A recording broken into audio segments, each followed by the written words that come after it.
icon.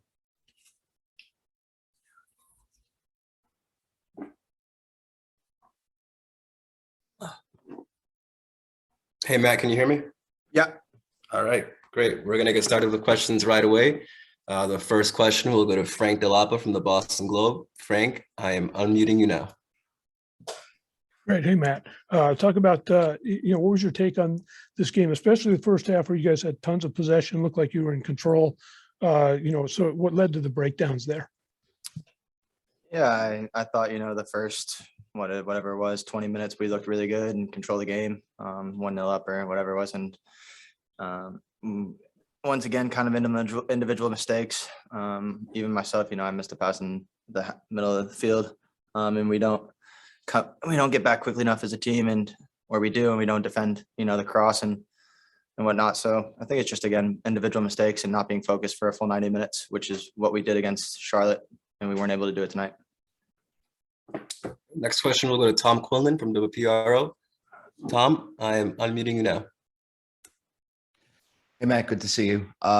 Just looking at this loss tonight, does this loss feel more frustrating with how hot you guys started and then to go through the waves of the game that it did? And, it seemed like at the end there, it kind of looked like the first 20 minutes.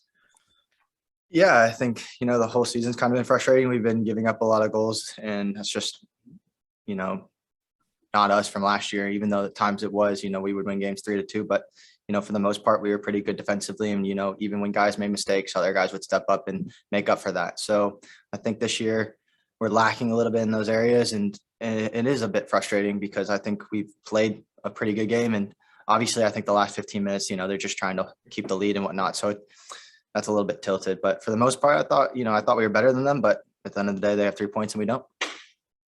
Okay, Matt, we're going to take one more question for you. That's going to go to Seth Nacumber from the Bent Musket. Seth, I am unmuting you now. We saw a lot of emotion from Carlos Gil tonight, especially after that third goal, going over to the sideline. What's going on in the locker room right now, and how is Carlos a part of that emotion? I think the emotion was just the fact that the referee wasn't really pushing the game quick enough for us. I think, they were delaying the game in parts, where, I thought the referee could have, nudged him along a little bit more. At the end of the day, he didn't. We still had 8 minutes of extra time. We could have easily pushed the game, and we could have easily gone the third goal.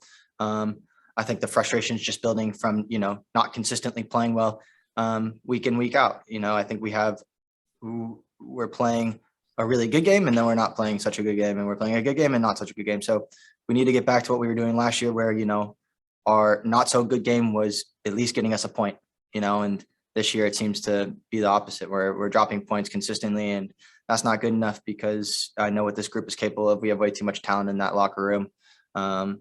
And those guys are upset, as they should be. Like I said, I think we're way too talented to be where we're at. And it is what it is. We just need to move past this as quick as possible and focus on Miami.